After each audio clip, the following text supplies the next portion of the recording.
Right now, as you're watching this, there might be cells inside your body that aren't yours.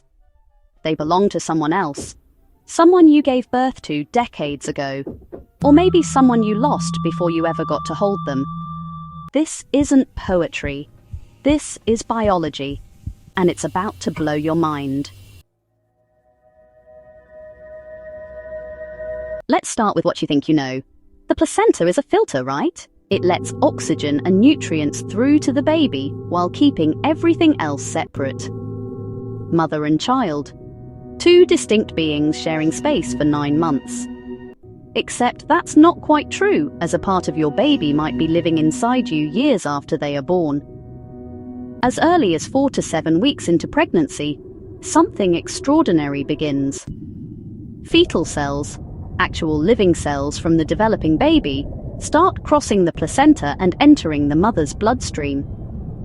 Scientists call this microchimerism, and one of the most fascinating in modern biology. These aren't just random cells floating around. They're progenitor cells, similar to stem cells. They are biological shapeshifters with superpower abilities, making them easy to adapt. When a fetal cell reaches the mother's heart, it doesn't just visit. It can transform into a heart muscle cell and start beating in rhythm with her own heartbeat. If it reaches her brain, it can become a neuron, literally becoming part of how she thinks and feels. Researchers have found these cells in maternal skin, thyroid, liver, and even across the blood-brain barrier, one of the most protected areas in the entire human body, a place that is very hard for anything to enter. Your baby isn't just growing inside you. Your baby is becoming part of you at the cellular level. But here's where it gets even more mind-blowing. Scientists initially thought these cells would disappear after birth. They were wrong. These cells can stay in the mother's body for a lifetime. In one famous study, researchers examined the brains of women in their 70s and 80s and found male DNA. These women hadn't been pregnant in 40, 50, sometimes 60 years. Yet their son's cells were still there, quietly living among their own. Long after the umbilical cord is cut, long after that child has grown up and moved away, a piece of them remains. When people say a mother carries her child in her heart, they're not speaking metaphorically. It's literally, biologically true.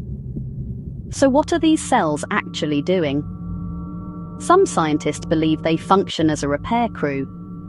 When maternal tissue is damaged, these fetal cells may migrate to that area and help with healing, almost like your child left behind tiny biological helpers.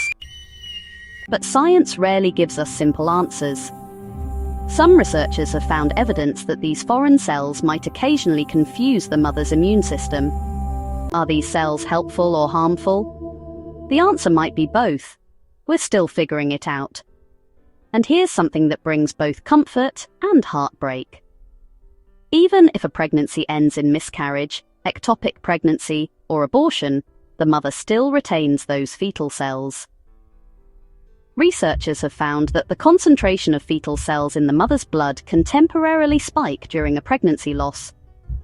For many women who have experienced loss, learning about microchimerism offers profound comfort. It means that biologically, the baby they lost is never truly gone.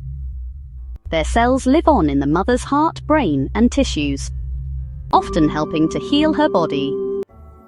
When you become pregnant, you aren't just you anymore. You become a mosaic of every life you've carried. A mother never truly carries just herself again. The bond between mother and child isn't just emotional. It's written into the very fabric of her being, cell by cell, heartbeat by heartbeat, for the rest of her life. This tells us that the bond between a mother and her child is not surface level, but that it runs very deep. So the next time you hug your mother, or think about the mother you've become, or remember the child you lost, know this: the connection runs deeper than any of us imagined. Science has proven what mothers have always known in their hearts. The bond is permanent, it's cellular, It's forever. And as always, thanks for watching. Subscribe to the channel and turn on your notification bell so you don't miss a video. Also, like, comment and share.